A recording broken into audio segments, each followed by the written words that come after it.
귀한 찬양 감사합니다. 가만히 있을 수가 없습니다. 옆에 계신 분의 손을 잡고 축복합니다. 주님의 이름으로 축복하겠습니다. 주님의 이름으로 축복합니다. 주님의 이름으로. 참 마음 따뜻해지는 찬양입니다. 우리 주님이 우리와 함께 하시니 얼마나 귀하고 감사한 일입니까? 또다시 자기에게 선포하겠습니다. 예수를 믿으니 나는 복받은 인생이다. 나는 복받은 인생이다. 아멘. 그렇습니다. 네. 이제 오늘 우리에게 주신 하나님의 말씀 보겠습니다. 사도행전 13장 1절에서 3절입니다. 저와 여러분이 같은 목소리로 한 목소리로 한번 쭉 읽어보겠습니다. 사도행전 13장 1절에서 3절 같이 읽겠습니다. 시작. 안디옥 교회에 선지자들과 교사들이 있으니 곧 바나바와 니게르라 하는 시므온과 구레네 사람 루기오와 분봉왕 헤롯의 젖동생 마나엔과 및 사울이라. 주를 섬겨 금식할 때에 성령이 이르시되 내가 불러 시키는 일을 위하여 바나바와 사울을 따로 세우라 하시니 이에 금식하며 기도하고 두 사람에게 안수하여 보내니라. 아멘. 작년 2025년 한 해 동안 대부분의 시간을 사도행전 강의로서 여러분들께 설교를 했습니다. 마지막으로 설교한 게 우리 앞장 12장에서 베드로를 옥에 가두는 일, 거기까지 우리가 말씀을 살펴보았고, 그 이후로 베드로가 감옥에서 풀려난 일들과 헤롯 왕이 죽게 되는 일들에 대해서는 다루지는 않았습니다만, 우리가 올해 다시 한번 주님의 부흥을 꿈꾸면서 어떻게 하면 우리가 하나님의 일하심을 경험할 수 있을까? 어떻게 하면 우리 교회가 좀 선교적 교회가 될 수 있을까? 그 마음을 생각해 보며 다시 한번 우리 사도행전 13장을 통해서 안디옥 교회가 최초의 복음을 전파하는 교회요, 하나님 앞에 귀하게 쓰임받아 열방 가운데 하나님의 교회를 세우는 일들에 아름답게 쓰임받았던 것을 보면서 안디옥 교회를 통해서 올해 우리 교회가 어떻게 하면 선교적 교회가 될 수 있을까를 한번 생각해 보려고 합니다. 선교적 교회가 된다라는 것은요, 선택사항이 아닙니다. 그것은 하나님의 뜻입니다. 그걸 잃어버려서는 안 됩니다. 하나님은 교회를 세우신 다음에 자기와 비슷한 사람들끼리 교회 공동체에 모여서 말씀을 들으면서 마음의 평안함을 누리고 그 안에 안식을 하라고, 그 정도 수준으로 교회를 세운 것은 아닙니다. 그런 일은 교회 안에 반드시 있어야 될 일입니다. 이곳에서 말씀으로 위로받고 은혜가 있어야 되는 것이죠. 모일 때마다 기쁨이 있어야 되는 것이죠.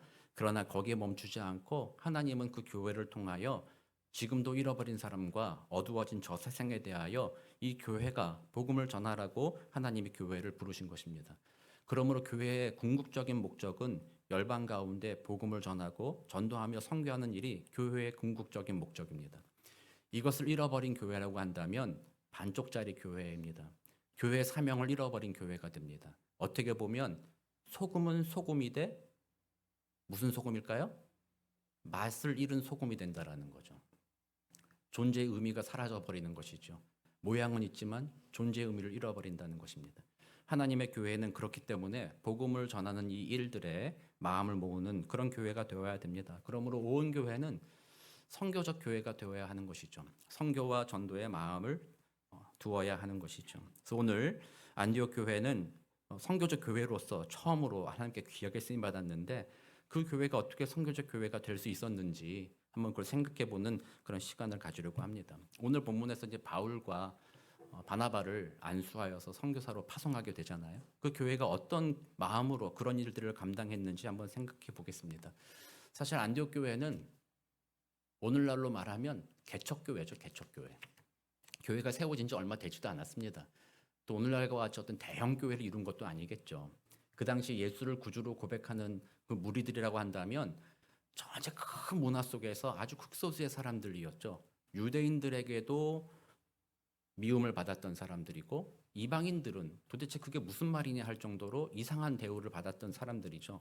그러므로 처음에 예수를 구주로 고백하고 그 부활의 소망을 가진 사람들이 공동체로 모이긴 했지만 그 공동체는 상당히 미미했습니다. 그리고 처음 교회이기 때문에 예수를 믿는다는 것이 과연 뭔가, 단지 내가 죽지 않는다는 것이나 혹은 죽은 후에 부활한다는 것, 그 수준인가라고 생각한 수준에 머물러 있었지만 이 초대 안디옥 교회는 그곳의 지도자들, 오늘 본문에 보면 선지자와 교사들 있잖아요.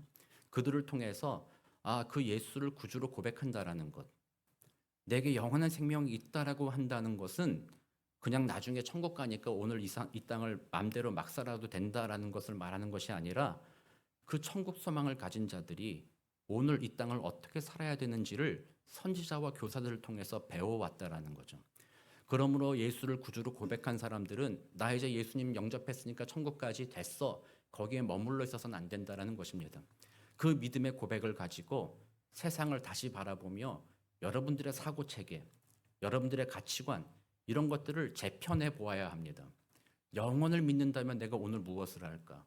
영광스러운 승리가 내 앞에 있다면 오늘 내게 닥친 이 여러 가지 어려움들과 도전 앞에 내가 어떻게 행동할까? 그것을 생각해 보아야 하는 것이죠. 그게 그리스도인들이 성화되어 가는 것이며 그리스도인들이 반드시 걸어가야 할 길입니다. 그래서 오늘 그러한 선지자와 교사들이 그들을 가르쳤습니다. 우리가 알다시피 그러므로 그들의 삶이 변화되었죠. 그래서 세상 사람들과 구분되기 시작했습니다. 그래서 우리 앞장 11장에서 살펴보았듯이 안디옥 교회에서 비로소 사람들이 예수 믿는 자들을 그리스도인이라 칭하기 시작했다라는 것이죠. 삶의 변화를 이끌어갔다라는 것이죠. 우리는 그것을 생각해 보아야 합니다. 여러분들 오늘 말씀을 통해서 여러분들의 인생과 삶의 의미와 목표를 다시 한번 생각해 보는 기회가 되어야 합니다. 세상 사람들과 똑같은 목표를 가지고 이 땅을 살아갈 자들이 아니라는 것이죠. 하나님이 주시는 그 영원한 생명 소망하면서 그렇다면 내 인생을 어떻게 살아갈까? 다시 한번 재편하는 시간 되기를 소망합니다. 안디옥 교회의 이제 첫 번째 특징은 그겁니다. 그 선지자들과 교사들의 내용을 보니까 어떤 사람들인가 보니까 1절에 보면 바나바와 니게르라 하는 시므온과 구레네 사람 루기오와 분봉한 헤롯의 동생 마나엔과 미 사울이라 이렇게 되어 있습니다. 그래서 우리가 잘 아는 이름은 뭐가 있어요? 바나바와 사울, 뭐 이 정도는 알고 있죠. 사울은 누구예요? 우리는 사울로서 잘 알지는 못해요. 뭘로 더 잘 알아요? 바울로 더 잘 알죠. 그래서 바울은 로마 헬라식 이름이고 사울은 히브리식 이름을 가지고 있어요. 같은 인물이에요. 이 인물들이 이렇게 나오는데 교회 지도자라는 거예요.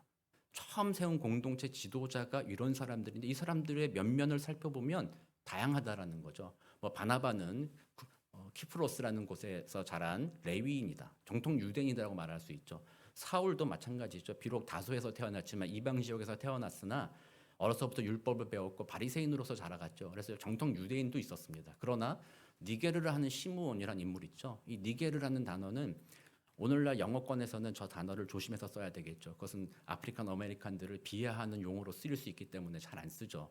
그러나 원래 원어적으로는 이게 피부가 검은 사람들을 이렇게 불렀다라는 거예요. 근데 시므온이라는 이 이름은 히브리식 이름이잖아요. 히브리 사람이잖아요. 그러니까 이 사람은 피부가 검은 히브리 사람이다라는 거죠. 그렇게 보았을 때 이 유대인들은요, 자신이 유대인인 혈통을 어떻게 인정하냐면 어머니가 유대인이면 되는 거예요. 아빠는 이방 민족이라고 하더라도 어머니가 유대인이면 너는 유대인이다 인정을 해줘요. 그래서 니게르를 하는 시므온은 아빠는 아프리카계 사람이었을 것이다. 그리고 엄마는 유대인이었을 것이다. 그래서 태어날 때부터 피부가 검은 유대인으로서 자라온 사람이다라고 볼 수 있죠. 그 다음 구레네 사람 루기오라는 인물도 다른 사람의 이름들은 전부 다 유대식이요. 히브리식 이름이잖아요. 바나바, 시므온, 사울도 바울이라는 이름이 있었지만 사울이라는 이름을 썼어요. 근데 구레네 사람, 이 키프로스라는 요 지역도 지금은 아프리카, 북아프리카 리비아 지역의 동네인데 루기오는 로마 헬라식 이름을 쓴 거예요. 그렇다면 이 사람은 정통 유대인은 아니었을 가능성이 매우 크죠. 만약에 유대인이었으면 유대인 이름이 있으면 사울처럼 유대인 이름을 썼을 텐데 그렇지 않고 로마 헬라식 이름을 썼다라는 것은 이 사람은 이방인이었을 가능성이 매우 크다. 또 분봉한 헤롯의 젖동생 마나엔, 이 사람은 귀족 출신이라는 거죠. 젖동생이라는 것이 헤롯 대왕이 어릴 때 그 유모가 헤롯을 돌볼 때 그 유모가 돌보던 또 다른 사람이라는 거예요. 그래서 그 유모가 뭐 아무나 돌보는 게 아니죠. 그렇게 본다면 왕족이나 귀족 출신이라는 거예요. 또 헤롯과 가까이 지냈을 것 아니겠어요? 그렇다면 헤롯은 교회를 핍박하던 자 아니겠습니까? 그런데 그 사람이 어느 날인가 예수를 믿었다라는 거죠. 그런데 이 사람들이 예수를 믿고 나서부터 전혀 다른 정체성을 가지기 시작했다라는 거죠. 나는 예수 믿는 자가 되었다. 그럼으로써 그 안에서 이 사람들이 모여 있을 때 리더십으로 이런 다양한 사람들이 섰다는, 이 사람이 선지자와 교사로 섰다라는 거예요. 교회 공동체 안에서 어떤 자격을 따져가지고 너 정통 유대인 맞아? 율법을 잘 알아? 뭐 알아? 뭐 이런 사람들만 뽑은 것이 아니라 리더십만 보더라도 이 초대교회 안디옥 교회는 다양성을 포용하는 공동체였다라는 거예요. 예수 안에서 그 이전에, 예수 믿기 이전에 가졌던 혈통, 그 전에 가졌던 지식, 그 전에 가졌던 뭐 어떤 사회적인 지위, 그런 것들은 아무것도 아니다. 예수 안에서 우리는 이제 한 형제와 자매가 되었다라는 그 다양성을 포용하는 공동체가 이 바로 안디옥 교회였다라는 것이죠. 그렇다면 우리 교회, 선교적 교회가 될 때 첫 번째 중요한 것이 바로 다양성에 대한 포용입니다. 예수 그리스도의 복음이야말로 그 다양성을 포용하는 최고의 선물 아닙니까? 예수님께서 십자가에 달리실 때 양옆에 매달린 사람들이 누구였습니까? 강도들이었잖아요. 그럼 그 사람들은 착한 사람이에요? 못된 인간들이에요? 못된 인간들 아니겠습니까? 십자가에 죽는다는 거는 보통 뭐 좀도둑은 그렇게 안 죽여요. 그 정도 안 한단 말이죠. 그 정도로 죽인다라는 것은 아주 심각한 사회에 해악을 끼친 사람들, 로마 제국에 반역한 인물들, 그런 사람들이 십자가에 달린단 말이죠. 그 강도 중에 한 명이 예수님에 대해서 이분은 죄 없이 달리셨다. 너와 나는 우리가 지은 죄에 대한 상당한 보응을 받는 것이지만 이분은 죄가 없다. 그러니 너 조용히 해라. 그리고 예수님께 부탁하죠. 당신의 나라 임하실 때 나를 기억하옵소서. 그때 예수님이 말씀하시죠. 오늘 밤 네가 나와 함께 낙원에 있으리라. 예수님께서 그 죄인도 품어주셨다라는 거죠. 복음의 능력은 바로 이 포용성이 있다라는 거예요. 배제적이지 않다라는 거예요. 복음은 포용한다. 혈통이든 또는 뭐 지식이든 그런 것 중요하지 않다. 또 죄인이든 오히려 예수님은 세리와 죄인의 친구가 되었다라는 것. 그러므로 나와 다르다는 사람들, 때로는 좀 죄를 지어서 나보다 조금 더 악한 것 같아 보이는 사람들이라고 할지라도 그들을 포용하는 것. 그게 복음의 능력이라는 거예요. 그래서 안디옥 교회는 그 복음의 은혜를 힘입었기 때문에 다양성을 포용하는 공동체가 되었다라는 거예요. 우리 교회도 그 복음의 능력을 믿는다면 다양성을 포용할 수 있는 교회가 되어 가야 됩니다. 한국 사람들은 다양성을 잘 이해 못하는 것 같아요. 요즘에 한국은 어쩔 수 없이 다민족 사회가 되어 가서 다양성이 이제 많이 이해가 되긴 하지만 제가 한국 떠나올 때까지만 하더라도 우리는 단일 민족이라는 환상에 젖어 있었죠. 우리가 남이가 우리끼리 그렇게 생각하면서 하나의 문화권 안에 있다고 착각했는데 사실은 역사를 돌아보면 한국도 단일 민족은 아니죠. 여러 민족이 섞여 있었다라는 것입니다. 다양성에 대한 포용, 이게 정말 복음적인 것이고 그 복음의 은혜로 교회가 가져야 될 것입니다. 그런데 오늘날의 교회는 전혀 복음적이지 않아요. 다양성을 전혀 포용하려는 마음이 없어요. 교회에 들어오는 새로운 가족들을 쳐다볼 때도 우리와 문화가 맞는지 쳐다봅니다. 포용하려는 마음이 없습니다. 나와 생활 수준이 같은가? 내가 생각하는 것과 같이 생각하는가? 뭐 그런 거 따져보면서 복음은 사람을 초대하는데 우리들이 문 앞에 서서 사람들을 검열하기 시작하는 거죠. 그래서 주님의 복음이 주인되지 못하고 우리가 주인되는 그런 어리석은 삶을 살면서 다양한 사람들을 자꾸 통제하고 밀어내려고 하는 것이 어떻게 보면 오늘날 교회의 문제라고 말할 수 있는 거죠. 그래서 오늘 여러분들 결단해야 됩니다. 내가 복음으로 주님 앞에 구원받았는가? 여러분들이 나의 죄인됨에도 불구하고 주님이 나를 용납해 주셨다는 복음의 은혜를 한 번도 깨달아 보지 못한 자들이라면 교회에서 그렇게 행동할 것입니다. 다양성을 무시할 겁니다. 다른 사람을 무시할 겁니다. 자기 자랑을 할 것입니다. 자기 주인이 될 것입니다. 그러나 진실로 여러분들이 한 번이라도 나 같은 죄인 살리신 주 은혜 놀라워 그 복음의 능력을 맛보았다면 그렇게 살 수 없는 것 아닙니까? 그럼 우리는 다시 한번 복음의 능력을 의지합니다. 다양성 우리 인정해야 됩니다. 나와 다른 사람들을 받아주어야 합니다. 제가 언젠가 그 말씀을 드렸습니다. 그럴 수도 있지. 하라고 했잖아요. 그럴 수도 있지. 또 하나 뭐 했어요? 거봐요. 까먹으셨죠? 그러라고 해. 그럴 수도 있지. 그러라고 해. 자, 따라해보세요. 그럴 수도 있지. 그러라고 해. 좀 그렇게 살면 안 됩니까? 근데 저는 요즘에 생각나는 게 그것보다 하나 더 나아가야 된다 생각이 들어요. 그냥 그럴 수도 있지 그러니까 상대방 그냥 무시하는 거예요. 에이 그럴 수도 있지 그러라고 해 됐어 이렇게 돼버리더라고요. 거기다 하나 더 해야 될 것 같아요. 그렇게 하니까 참 좋다. 해보세요. 그렇게 하니까 참 좋다. 그 마음 가져야 돼요. 다양성이에요. 내가 원하는 대로 하는 대로 안 그렇게 하니까 망치지. 그렇게 하니까 그것밖에 안 되지. 그렇게 하면 안 되는 거야. 이렇게 얘기하는 게 아니라 다양성이잖아요. 좀 받아줄 수 있잖아요. 그렇게 하니까 맛이 좀 달라졌네. 소금 더 치라고 치니까 좀 더 짭짤해져서 더 좋아졌네. 뭐 그런 거 있잖아요. 교회는 그렇게 다양함을 받아들인 복음의 능력은 바로 그 다양함을 받아들이는 능력이래요. 이거 없으면요 교회는 무너집니다.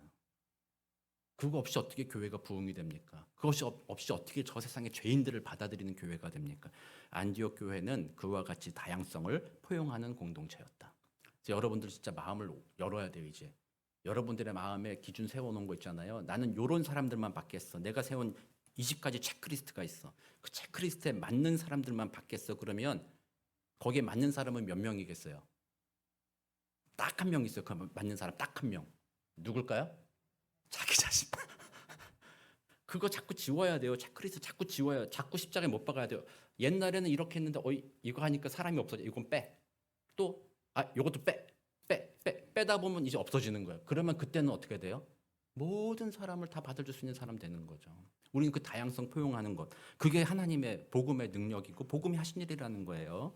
두 번째로 보면 그 다양성을 포용할 때 2절에 보면요. 주를 섬겨 금식할 때라고 되어 있습니다. 여기서 주를 섬겨라는 이 표현이 섬기다, 서비스 이 말이 영어도 그렇고요. 뭐 옛날 헬라어도 마찬가지, 우리나라 말도 마찬가지예요. 이거는 예배드린다라는 의미도 가지고 있죠. 주님을 예배한다 또는 봉사한다는 의미도 가지고 있어요. 그러니까 이게 주를 섬겨라는 것이란 말은 주님을 높여드리기 위해 내가 그분을 예배하기도 하고 그분을 섬기기도 하겠다라는 것을 말하는 거예요. 주님을 주인 삼을 때라는 거죠. 그래서 주인을 주인 삼을 때, 예수님을 주인 삼을 때 그들이 뭐 했다고요? 금식했다고 되어 있어요. 이 금식이라는 거는 바리새인들과 유대인들처럼 의무감에 드리는 금식은 아니었어요. 이들이 금식하는 것은 자원하는 마음으로 금식했죠. 하나님을 사랑하기 때문에 주를 섬기기 위하여 자신의 욕심을 제한한 거예요.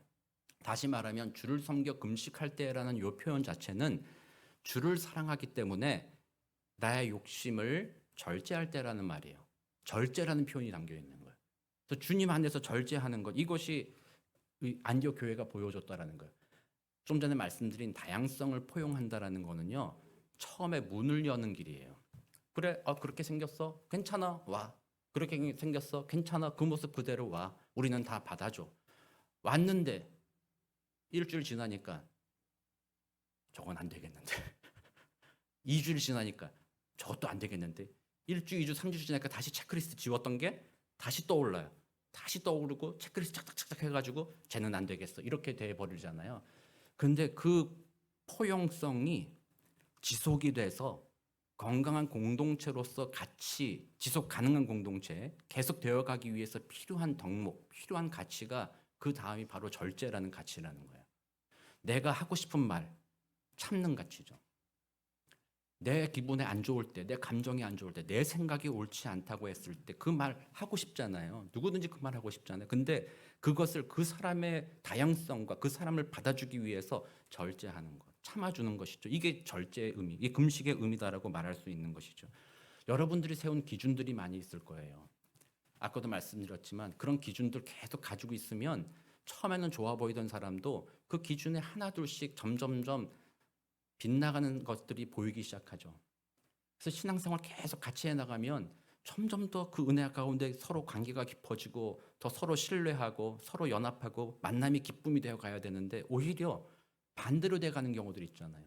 더 많이 만나면 만날수록 더 미워지고 더 견디기 힘들어지고 더 공동체 안에서 갈등이 생겨나고 뭐 이런 경우들이 있잖아요. 그러므로 이때마다 우리가 기억해야 되는 거는요. 바로 그 절제라는 거예요. 내가 참는다. 이거 해야 돼요. 자, 한마디 하세요. 내가 참는다. 예수님이 그거 하신 거잖아요. 만약에 하나님이 우리 앞에 와가지고 야, 지난 일주일 동안에 너의 행동과 너의 생각들을 내가 다 계수해 보겠다. 자, 월요일 보자. 너 무슨 생각했니? 우리의 마음을 다 감찰하시는 하나님. 거짓말 못 하잖아요. 그 하나님이 우리들의 죄목을 하나하나 점검하는. 너 왜 그때 그렇게 말했니? 너 왜 그때 그렇게 행동했니? 너 왜 그때 그 사람에게 도움을 주라고 했을 때 그 마음을 왜 외면했니? 하나님은 뭔가 잘못한 것뿐만 아니라 우리가 그분의 뜻을 외면하는 것조차도 전부 다 죄라고 말씀하셨잖아요. 그 하나님이 우리의 일주일을 돌아보면서 우리들의 죄의 목록을 작성하시고 앞에 앉아봐라. 자, 한번 따져보자. 네가 잘한 것, 잘못한 것 따져보자. 봤을 때 잘한 것도 있겠지만 잘못한 것이 얼마나 많이 있겠어요. 그 하나님이 그거 하나하나 따져가지고 그래 너 지난주에 거짓말 50번 했지. 오케이. 오늘 회초리 50대 맞아야 되겠다. 얼마나 두려운 일입니까? 근데 그 하나님이 뭐라고 해요? 절제하시는 거 아니에요? 그 참아주시는 거 아니에요? 인내하시는 거 아니에요? 결국에는 참아주시는 끝판왕이라고. 끝이 뭐예요? 자신의 생명을 십자가에 내어주는 거잖아요. 아예 예수님이 내가 죽어버리겠다 아예. 그거 아니에요? 그 죽음으로 우리가 나아졌잖아요. 우리로 하여금 예수님이 말씀하시는 내가 너희를 위하여 목숨을 버렸은즉 너희도 서로 사랑한다면 형제 자매를 위하여 목숨을 버리는 것이 마땅하도다라고 예수님이 말씀하셔 성경에 말씀하시잖아요.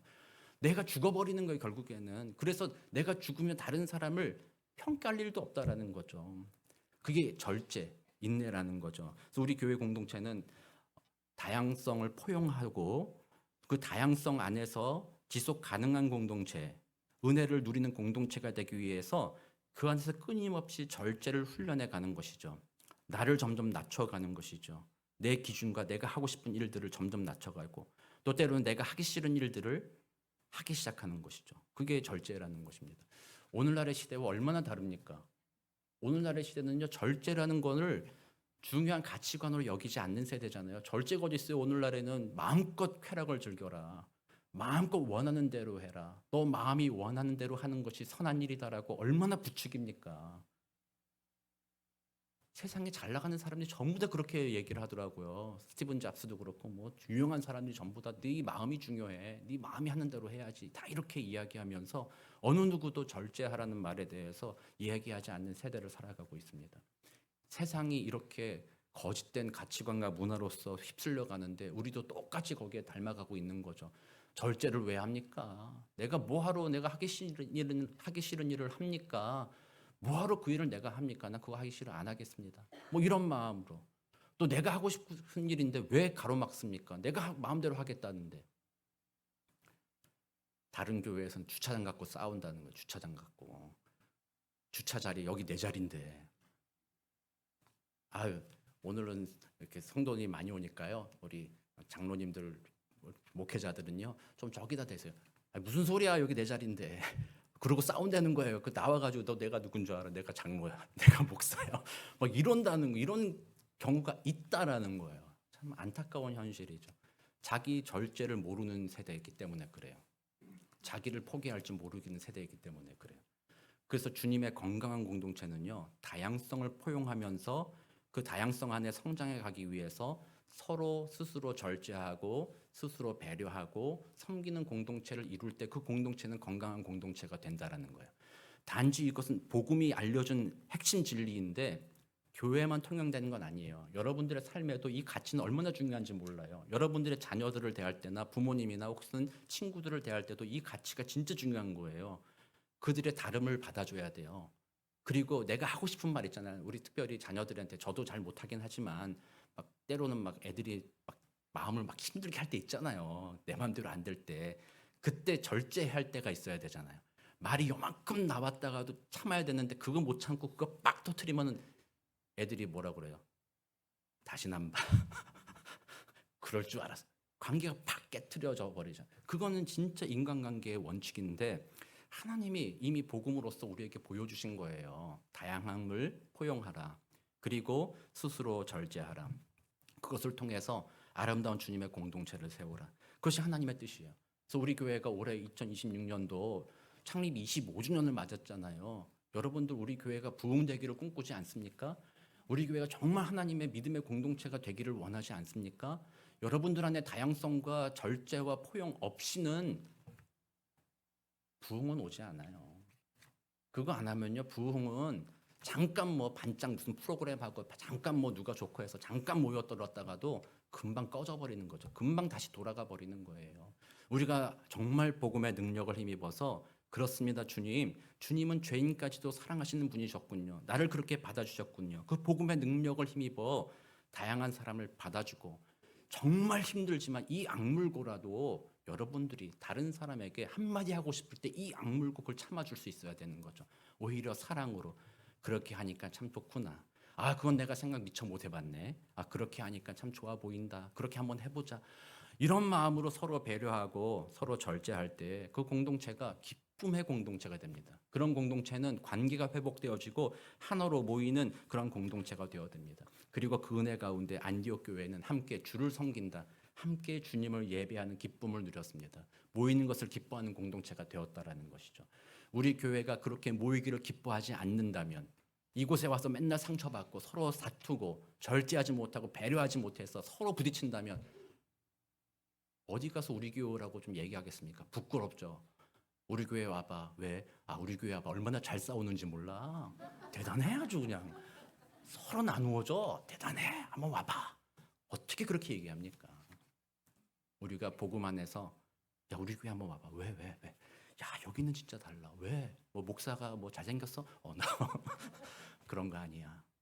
우리 교회는 복음의 능력이 있는 교회야.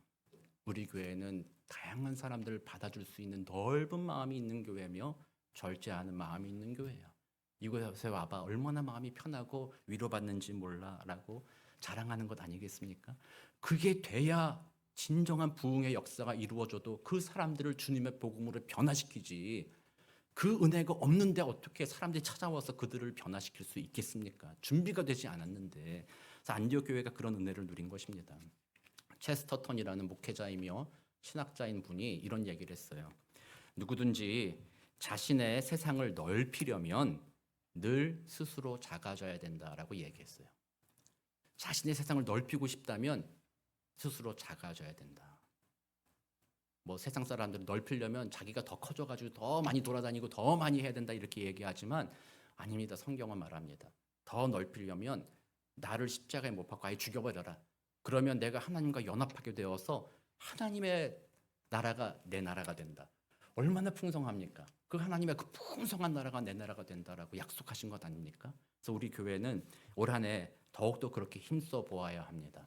다양한 것, 좀 틀린 것, 좀 다른 것 이런 것들을 용납하려는 마음을 가져야 되고 그게 내 마음에 자꾸 불편하고 부대끼고 막 그래도 그거를 주님 앞에 쏟아놔야 됩니다. 그리고 주님 앞에서 주님 다스릴 수 있도록 도와주십시오. 그리고 이것을 바로잡아야 된다면 말씀에 벗어나 있다면 하나님 지혜롭게 할 수 있도록 도와주십시오. 주님의 은혜를 구하고 기도하고 그 일을 하는 것입니다. 기도하지 않고 말씀 묵상하지 않고 그 일을 한다면 우리는 성령의 소욕이 아니라 육체의 소욕을 따라 그 일을 행함으로 결국에는 나누어지고 깨어지는 서로 상처를 주는 결과를 가져올 뿐이죠. 그건 세상의 공동체와 아무런 차이가 없는 공동체 되어가는 것입니다. 그러므로 올해 우리는 다시 한번 주님 앞에 기도해야 됩니다. 복음의 능력으로 나의 생각이 나의 마음이 변화되게 하옵소서. 다양한 사람 인정해주고 받아주고 그래 그럴 수도 있지 그러라고 해. 그렇게 하니까 참 좋구나. 뭐 그렇게 행동하고 또 내가 하고 싶은 말 내가 원하는 거 있어도 조금 참아보고 기도해보고 이게 하나님의 뜻인가 생각해보고 뭐 그렇게 해서 궁극적으로 원하는 것은 내 뜻을 이루는 것이 아니라 교회 공동체가 하나됨을 이루어가서 이곳이 정말 따뜻한 공동체가 되어가는 것이죠. 토렌 선한 목자교회는요 1자라는 공동체로 저는 원하지 않습니다. 사역 뭘 잘한대. 저 교회 갔더니 막 홈리스 사역도 안 돼, 뭐도 안 돼, 뭐 잘한대. 그런 거 소문 나는 거. 우리 교회보다 잘하는 교회가 얼마나 많은데요. 그런 건 소문 나봤자 아무것도 아닙니다. 다만 소문 나야 되는 건 뭐겠어요? 저 교회는 따뜻한 교회야. 복음의 능력으로 포용하는 교회야. 저 교회 가봐. 마음에 위로가 있어. 저 교회 가봐. 성도들의 얼굴에서 예수님의 빛이 나는 교회야.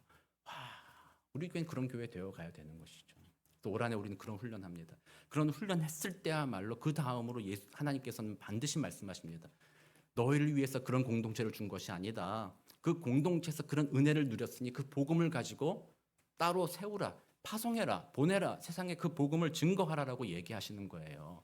그래서 교회를 세우신 목적은 처음에 말씀드린 대로 우리끼리 그 따뜻한 공동체 이루는 것, 그게 목적이 아니고 그 과정을 통해서 결국 이 교회가 그 은혜를 누리지 못하는 세상에 대하여 복음을 전하고 선교하는 일을 하게 하신다는 거예요.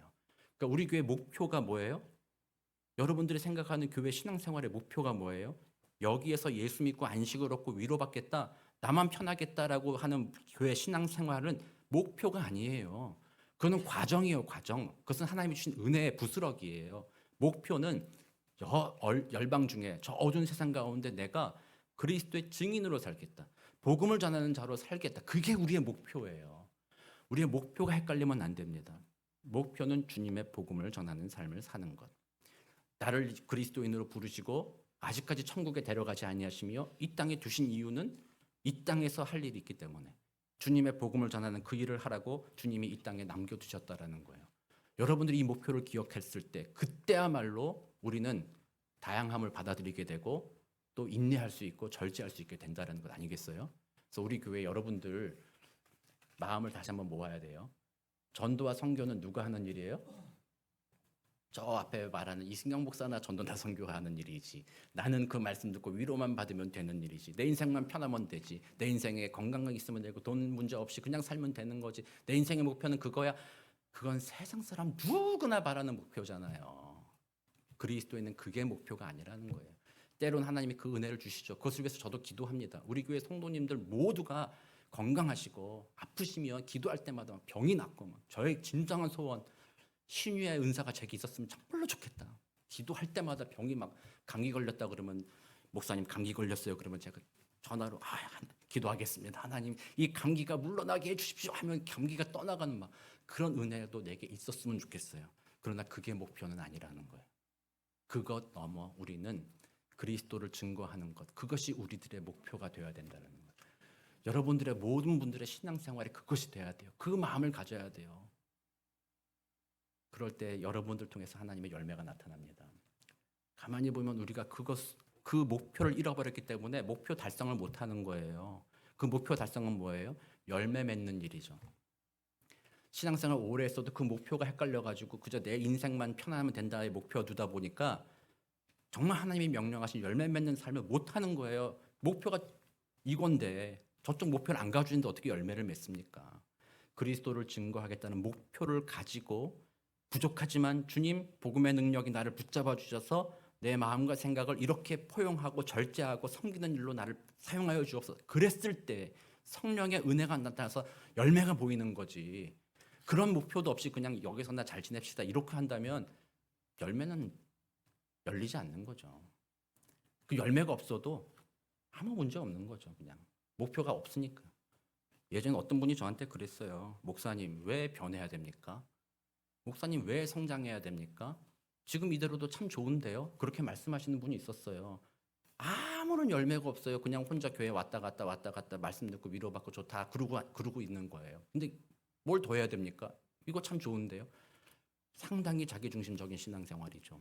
그렇게 생각하니까 열매 맺는 거 아무 관심도 없습니다. 열매 안 해도 괜찮지 뭐. 때때로 마음이 있으면 생활 속에서 어려운 사람이 있으면 조금 도와주고 좀 이렇게 따뜻한 사람을 좀 나눠주고 그 정도 하면 되지 뭐. 그렇게 신앙생활 한다라는 거죠. 얼마나 사탄이 만든 거죠. 뜨겁지도 않고 차지도 않는 사탄이 그런 방식으로 우리를 유혹한다라는 거예요. 그래서 우리는 다시 한번 오늘 안디옥 교회를 통해서 하나님은 그 건강한 교회를 세우시길 원하고 그 건강한 교회의 목표로 복음을 전하는 일을 하시기를 원한다라는 거예요. 그래서 우리 온 교회 성도님들이 올해 나의 인생의 목표, 올해의 목표가 뭡니까 물어보면 여러분들이 뭐 하겠다 여러 가지 있겠지만 그 무엇보다 올해 내가 복음 전도하겠습니다. 내가 올해 선교의 일을 감당하겠습니다. 그것을 여러분들의 목표로 삼아야 된다라는 거예요. 그 일을 가지고 여러분들이 올해 주신 은혜를 나눌 수 있어야 된다라는 거예요. 그래서 우리 교회 홈리스 사역도 여러 가지 사역을 저희가 이렇게 하고 있습니다. 여러분들이 동참할 수 있도록 그 목표를 이룰 수 있도록 하는 것입니다. 여러분들이 목표를 모르면 이런 사역에도 관심도 없잖아요. 뭐 그거 내가 할 일도 아닌데 뭐 이렇게 생각되잖아요. 그러나 목표를 바르게 하면 동참하게 됩니다. 튀르키예 단기 선교도 이제 5월 3일부터 14일까지 이제 진행하려고 계획하고 있습니다. 이것도 마찬가지죠.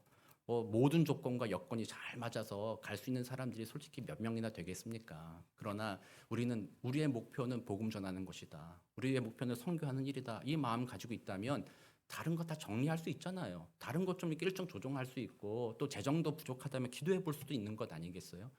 제가 어릴 때 단기 선교 갈 때는요, 돈 하나도 없이 다녔어요. 물론 뭐 교회 장로님들이 많이 도와주셨죠. 기도하고 장로님 선교 카드 드립니다. 이러면 장로님이 야, 뭔 청구서냐 이렇게 그렇게 다니기도 했잖아요. 그러나 그 장로님들이나 어르신들이 기뻐하는 건 뭐예요? 야, 물질이 중요한 게 아니라 네가 선교에 헌신한다니 참 귀하다. 그렇게 해서 도와주는 것 아닙니까? 그래서 우리 교회가 이번 튀르키예도 마찬가지입니다. 여러분들 뭐 상황이 어렵고 여러 가지 안 좋으신 분들도 있을 수 있어요. 그러나 마음을 가져야 돼요. 아, 우리 교회가 그 일을 하는구나. 우리 교회가 그 일을 통해서 뭘 할까? 아, 아프간 난민들에게 복음을 전하는 그 일을 하려고 하는구나. 야, 그렇다면 내가 기도로라도 동참해야지. 내가 뭐 어떻게라도 동참해야지. 그 마음을 여러분들이 한 마음 가져야 되는 것 아닙니까? 한 마음이 아니라 그냥 뭐 목사하고 몇 명이 하는 일이야. 이렇게만 생각한다면 정말 우리 교회의 목표를 잘못 세운 것이죠. 그래서 올해 튀르키예 단기 선교도 여러분들 중에 좀 이렇게 마음이 주님 주신 마음이 있으면 좀 신청해서 같이 갔으면 좋겠고요.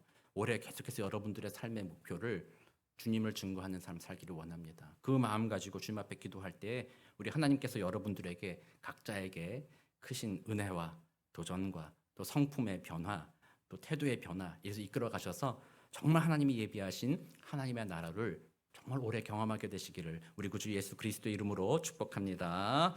기도하겠습니다. 사랑과 은혜가 많으신 하나님 감사합니다. 우리 주 예수님 나 같은 죄인 살리시려고 십자가에 죽으시고 부활하셨습니다. 우리 예수님은 그 죄인들을 포용하여 주셨고 그 죄인들을 위하여 자신의 생명을 내어주는 그 절제의 은혜까지 보여주셨습니다. 우리가 그 복음의 능력 힘입은 자들이오니 올 한 해 동안 그렇게 주님 닮아서 다른 사람들을 포용하고 스스로 절제하고 정말 하나님의 아름다운 공동체를 함께 세워갈 수 있도록 복음의 능력으로 우리들의 심령을 변화시켜 주옵소서. 감사드리며 살아계신 우리 구주 예수 그리스도의 이름으로 기도드립니다. 아멘.